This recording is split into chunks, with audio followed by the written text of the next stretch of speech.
What's up, Cowboys Nation? Welcome back to Cowboys Reality Check. I'm your host, Nick, and if you're not subscribed yet, right now is the moment to hit that button because what we're breaking down today is the kind of film that quiet championship rosters are made of.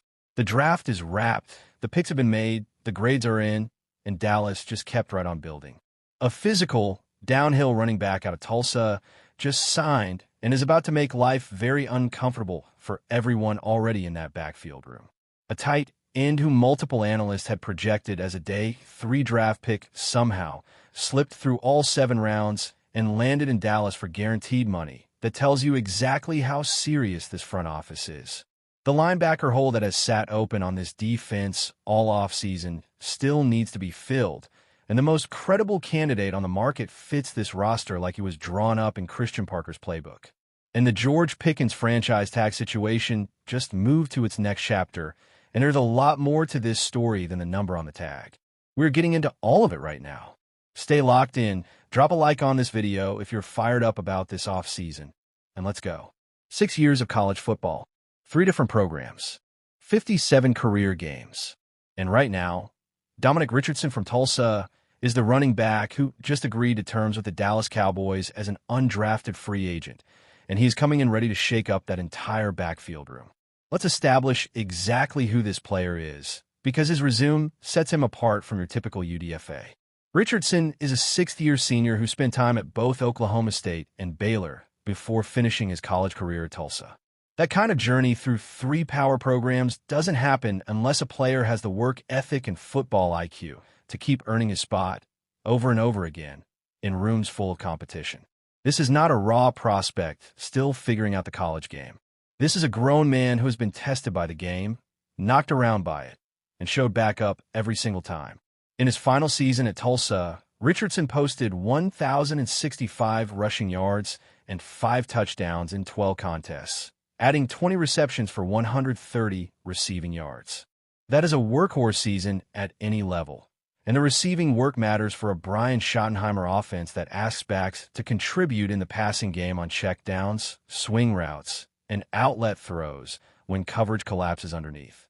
Richardson handled the full package of what a college program asked of its featured back, and he handled it well enough to put up a legitimate 1,000-yard campaign in his final year. The scouting community got a good look at him, and Football Guys analyst Dave Kluge compared Richardson to former New England Patriots running back Damian Harris, noting an impressive frame with broad shoulders, a thick core, and a willingness to violently finish runs. That comparison matters because of what it tells you about his style.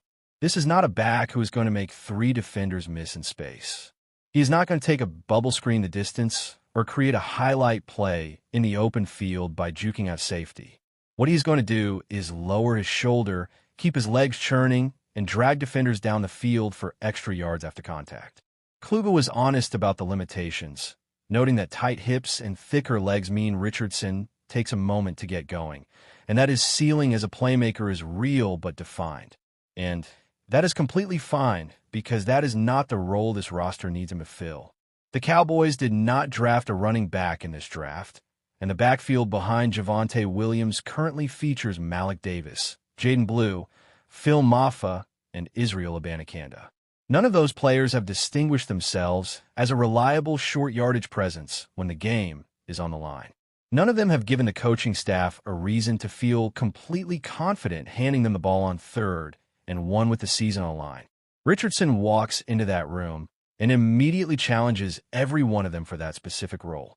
And in a Schottenheimer offense built around physical football, ball control, and protecting Dak Prescott, a back who can consistently move the pile in short yardage situations is not a luxury. It is a necessity. Javonte Williams is locked in as the starter after agreeing to a 3-year, $24 million extension, coming off a career-best 2025 season in which he rushed for 1,201 yards and scored 11 touchdowns. That is a well-earned deal for a back who delivered exactly what Dallas needed when they gave him the opportunity. Richardson is not here to threaten Williams. He is here to be the hammer when the offense needs to punch it in from close range, to absorb the short yardage carries that preserve Williams' leg for the bigger touches, and to compete for a roster spot based purely on production and toughness. The pressure that Richardson puts on Jaden Blue and Phil Maffa heading into their second NFL seasons is exactly what this backfield competition needed. Those two young backs now have to earn their spots all over again, and competition always raises the level of the room. This is a signing that costs Dallas almost nothing if it doesn't work out, and has real value if Richardson proves what his college tape suggests he can deliver. Short yardage physicality, a veteran's football IQ, and the understanding of how to finish runs with authority. That is a real shot at making this roster, and you should be watching his name carefully when training camp opens in Oxnard this summer. Now let's move to the tight end room, because this one genuinely requires a double take. Many considered Michael Trigg the best undrafted free agent available after the 2026 NFL Draft concluded. Let that sink in for a second. The consensus best player left on the board after 7 rounds went undrafted, and the Dallas Cowboys were ready and waiting to scoop him up the moment that final pick was made. Trigg stands 6'4" and weighs 240 pounds, with arm length measuring in the 91st percentile among tight end prospects since 2011, and hands that land in that same elite percentile. These are not just numbers on a page. These are measurements that tell you why pass catchers with those dimensions create matchup problems that NFL defenses are simply not built to solve. ESPN's Jeremy Fowler broke the news of the signing, describing Trigg as having an outstanding athletic profile and some of the best hands in the class at the tight end position. When one of the most credible reporters in the league uses that kind of language to describe an undrafted player, the football world stops and pays attention. And the Cowboys weren't just paying attention. They were prepared to pay. Trigg landed $200,000 in guaranteed money, ranking him among the 5 highest-paid undrafted players in the entire 2026 class, with a contract worth $3.1 million if he earned a roster spot. Dallas does not spend that kind of guaranteed money on players they are not seriously invested in. This is a front office making a statement that they believe this player has a legitimate shot at contributing to the 53-man roster. Lance Zierlein of NFL.com gave Trigg a 6th to 7th round grade and compared him to Gerald Everett, describing him as a long and rangy tight end offering rare arm length, good speed, and alignment versatility. Zierlein laid out what makes the profile exciting at the next level. The way Trigg moves like a big wide receiver, the surprising hip sync and foot quickness that allows fluid transitions after the catch, the ability to win vertically against linebackers and overpower defensive backs with size and high-point talent. That is a specific skill set that Dak Prescott has never had at the tight end position in Dallas. Jake Ferguson is a reliable target over the middle, but Trigg brings juice on the outside that this offense has been missing at the position for years. During the 2025 season at Baylor, Trigg posted 50 receptions for 694 yards and 6 touchdowns in 11 appearances, earning first-team All-Big 12 honors and becoming a finalist for the John Mackey Award, given to college football's top tight end. That is production against real Big 12 competition, against athletic and scheme-savvy defenses that prepare for the NFL. The development areas in his game are real. His route running is still coming along. He struggles to finish catches through heavy contact, and his inline blocking remains limited. But Zierlein himself called out his field-stretching potential and airspace dominance in the red zone as traits that should lead to production as a professional. Cowboys tight end coach Lundo Wells clearly felt the same way. Wells spent the majority of Baylor's pro day working directly with Trigg, a sign of genuine institutional investment in this player's future long before the draft even started.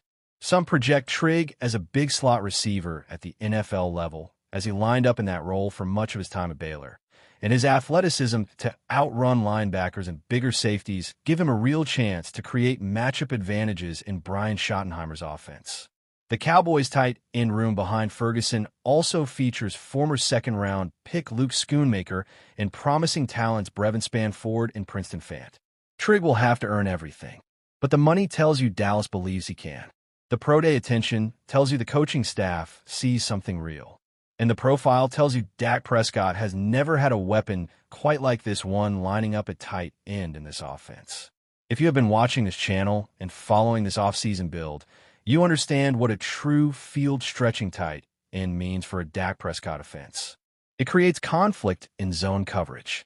It opens running lanes by pulling linebackers into coverage. It gives Prescott a dependable option on seam routes that Dallas has had to manufacture in other ways for years.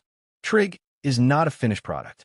He is a project with elite physical tools and a legitimate shot at changing this offense before he ever takes a regular season snap. That is a big deal, and you should be excited about it. If you're not already subscribed, hit that button right now. Every move this off-season matters, and we are tracking all of it. Richardson bringing short yardage physicality this backfield was missing, and Trigg arriving as the field-stretching weapon this offense has been missing at tight end. 2 undrafted free agents, 2 real chances at making this roster, and 2 additions that quietly raise the floor of this team heading into 2026. Drop in the comments which one you think has the better shot at making the 53. We want to hear from you. Now let's get to the linebacker conversation, because it is the one that Cowboys Nation has been having all off-season long, and it didn't get resolved on draft weekend. Christian Parker has built something real on this defense. He came to Dallas after making his name in Philadelphia, and this offseason has shown exactly what kind of defensive architect he is. The Cowboys started the offseason by acquiring Quinnen Williams to anchor the interior defensive line, added Rashawn Gary via trade from Green Bay to give the pass rush a proven veteran presence, drafted Ohio State safety Caleb Downs in the first round to transform the secondary, and then grabbed UCF edge rusher Malachi Lawrence with a 23rd pick to keep building the rush. They went and got Michigan linebacker Jyshawn Barham in the 3rd round, adding another young piece to the second level. And on day 2 of the draft, they acquired linebacker D. Winters via trade from the San Francisco 49ers, continuing to layer depth at that spot. Parker has done serious work. The infrastructure of this defense looks legitimately different in 2026 than it did a year ago. But the position that has lingered as an unaddressed need through all of these moves is the experienced, proven, coverage-first linebacker who can be the communicator at the heart of this defense. The player who processes information before the snap. The player who handles the disguise calls and alignment adjustments and gets everyone lined up correctly before the offense even breaks the huddle. Barham is a real player, and D. Winters adds useful depth, but neither of them has the experience to walk in right now and be the defensive quarterback this system demands operating at the second level. That void is real, and it still exists. Former Buffalo Bills linebacker Matt Milano is still searching for his next NFL home after hitting free agency, with the Bills opting not to bring him back after the expiration of his contract. For anyone watching the Cowboys linebacker situation all offseason, that name has been impossible to avoid. Milano built his career in Buffalo as one of the most intelligent coverage linebackers in the entire NFL, earning first-team All-Pro honors and Pro Bowl recognition while serving as a central piece of Sean McDermott's defense. 6 seasons of operating in one of the most sophisticated defensive systems in the league built the kind of pre-snap processing ability that cannot be taught in a training camp. It is developed through years of high-level repetitions against elite competition, and Milano has it in a way that very few linebackers still available on the market can match. Milano finished last season with 67 tackles and 3.5 sacks in 12 games played, and is viewed as a veteran leader who would not command a massive cap number given his age and recent injury history. That injury history is real and has to be acknowledged honestly.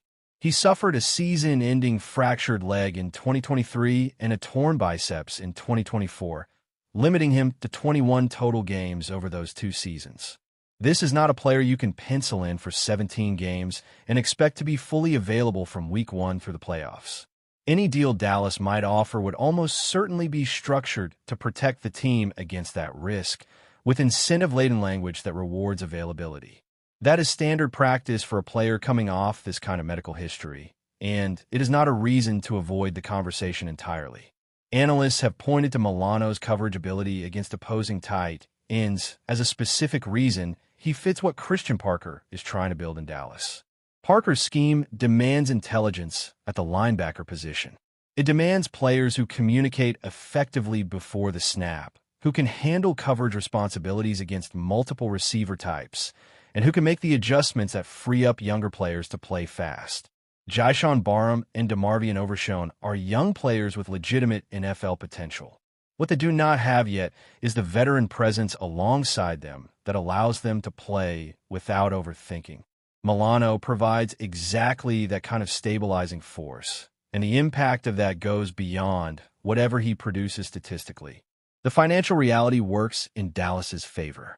After contract restructures and the moves made through the draft process, the Cowboys have remaining cap flexibility to absorb a veteran minimum or modestly incentive-laden deal without significantly limiting their roster flexibility heading into training camp. A player of Milano's caliber, coming off injury concerns, is not going to command the kind of money that breaks a team's cap structure. He is a player who signs to prove himself, to earn one last good contract, and to contribute to a defense that gives him a legitimate shot at competing for something. That is an alignment of interests that makes a Cowboys landing spot make a lot of sense. Whether it gets done before minicamp opens or later in the summer, the fit is worth watching, and the football argument for making it happen is completely compelling. Now let's talk about what is already confirmed, already done, and already setting the table for one of the most important storylines of the 2026 season. Cowboys Executive Vice President Stephen Jones announced ahead of the draft that the organization has made the decision to have George Pickens play the 2026 season under the franchise tag, with no long-term extension negotiations planned before the July 15th deadline. Jones delivered this news directly, clearly, and without hesitation, describing it as a decision that has been communicated to Pickens and his representative David Mulugheta in a phone call he described as super cordial. Jones emphasized that the Cowboys are fired up to have Pickens on the roster and that he has made tremendous progress in his first year in Dallas. The franchise tag will pay Pickens $27.3 million for the 2026 season. That is the number. And the financial reasoning behind the decision to stop extension talks is straightforward when you lay it out. The Cowboys pointed directly to the difficulty of paying two receivers at the top of the market simultaneously, noting that Dak Prescott's historic extension and CeeDee Lamb's $34 million per year contract already creates significant cap constraints. Pickens' projected market value on a long-term deal would push the combined receiver spending into territory that limits everything else this franchise can do. Jerry Jones looked at what happened in Cincinnati when two elite wide receivers consumed so much cap space that roster construction around them became almost impossible, and Dallas decided the smarter path was a one-year franchise year that keeps Pickens in blue and silver while pushing the long-term decision to next offseason. Pickens has since notified the Cowboys that he intends to sign his franchise tag tender ahead of the start of the offseason program. That is significant. It removes the immediate tension from the situation. It means Pickens is going to be present, is going to be at mandatory minicamp in June, and is approaching this as a professional who understands the business reality, even if he would prefer a long-term commitment. Stephen Jones was emphatic after the first round of the draft concluded, stating the Cowboys have zero intention of moving Pickens and that they're fired up about him signing his tag because it means he is ready to come in and get to work. That is about as clear a signal as you get from front office that still genuinely values a player and wants him to be a major part of what they are building. But there are layers here that Cowboys Nation needs to understand, because this situation does not resolve itself quietly. Pickens' agent is David Mulugheta, the same representative who handled Micah Parsons' situation in Dallas before that ended with a trade to Green Bay. Mulugheta is one of the most aggressive agents in the business. He operates in a world of maximum leverage and long-term financial security for his clients. Having him on the other side of this negotiation is not the same as dealing with a passive agent who will accept the team's terms without a fight. The Cowboys know this. They've been down this road before, and they know where it can go if the relationship deteriorates. What Pickens accomplished in his first season in Dallas was remarkable. He led the Cowboys with 93 catches for 1,429 yards and 9 touchdowns while playing opposite CeeDee Lamb. Those are not numbers that suggest a player who should be satisfied accepting a one-year deal without having a voice in his long-term security. Pickens is 25 years old. He came off the best season of his career. He is entering what should be the financial prime of a wide receiver's earning window, and the Cowboys are asking him to bet on himself for one more year. That is a real ask. Head coach Brian Schottenheimer made clear that he has spoken with Pickens and that the receiver loves the environment in Dallas, loves playing with Lamb, and appreciates what Schottenheimer's offense offers him as a playmaker. All of that is genuinely encouraging, and the signing of the tag removes a lot of the immediate risk. The Cowboys are also on record saying they would not hesitate to draft a wide receiver at any point in this draft cycle, referencing how they selected CeeDee Lamb when they already had productive receivers on the roster and stating they would never pass on the best player on the board simply because of positional overlap. That transparency tells you Dallas is building for depth and sustainability at the position rather than treating Pickens as an untouchable cornerstone they cannot imagine replacing. That is smart roster construction, even if it reads as cold from a business perspective. The next critical checkpoint is mandatory minicamp in June. That is where voluntary becomes mandatory, where fines attach to absences, and where the tone of this relationship will be set heading into training camp.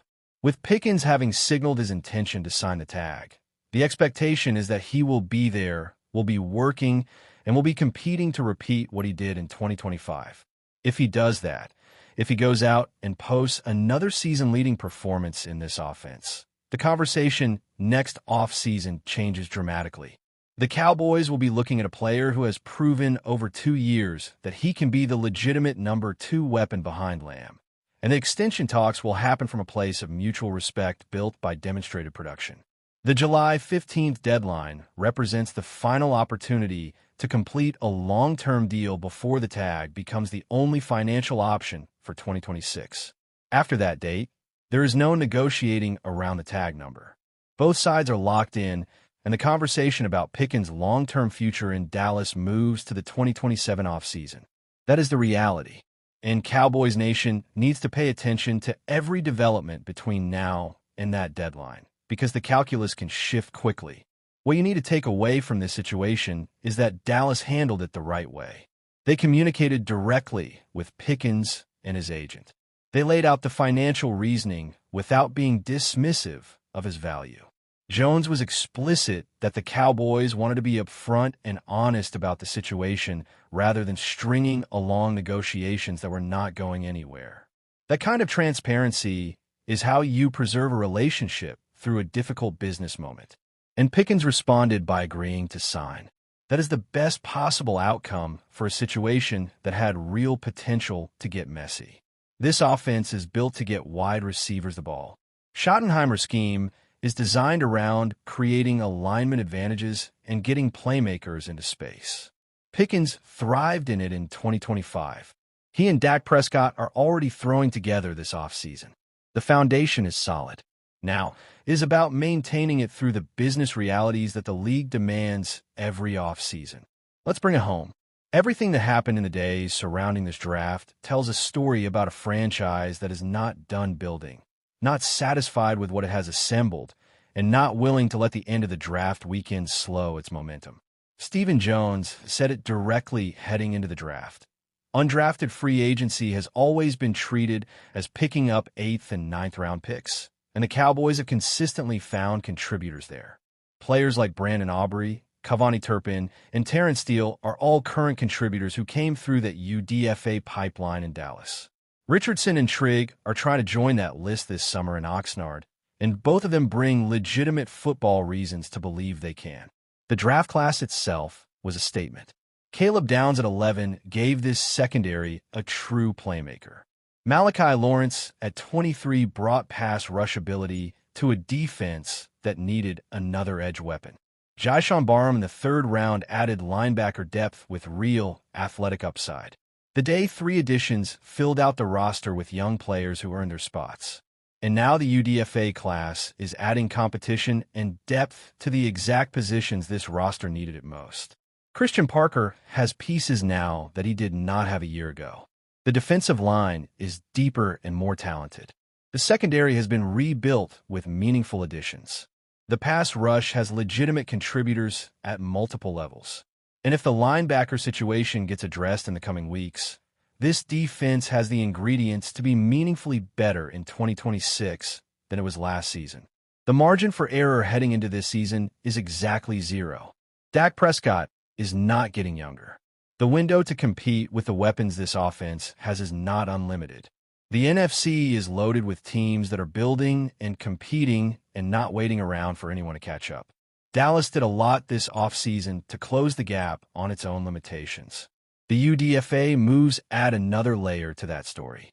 And the Pickkins situation, now that the tag has been signed, sets up an entire season of must-watch football between one of the most talented receiver duos in the conference operating in an offense designed to maximize both of them.